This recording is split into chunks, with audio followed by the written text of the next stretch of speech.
Hello అండి, అందరికీ నమస్కారం. Welcome to my channel Anagadatta vlogs.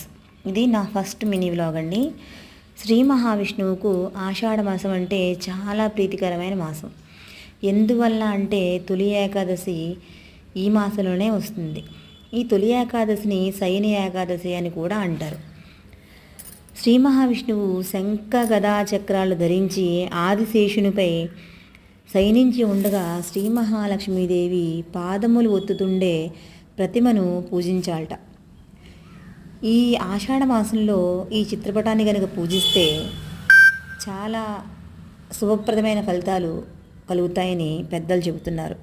ఈ రోజు నుంచే ఈ రోజు అంటే తొలి ఏకాదశి నుంచే చాతుర్మాసి వ్రతాన్ని కూడా పడతారటండి. ఈ గురు పూర్ణిమ, శివశయనోత్సవం కూడా ఈ మాసంలోనే వస్తాయి. అందువల్ల ఈ మాసం అంటే ఆయనకి చాలా ప్రీతి.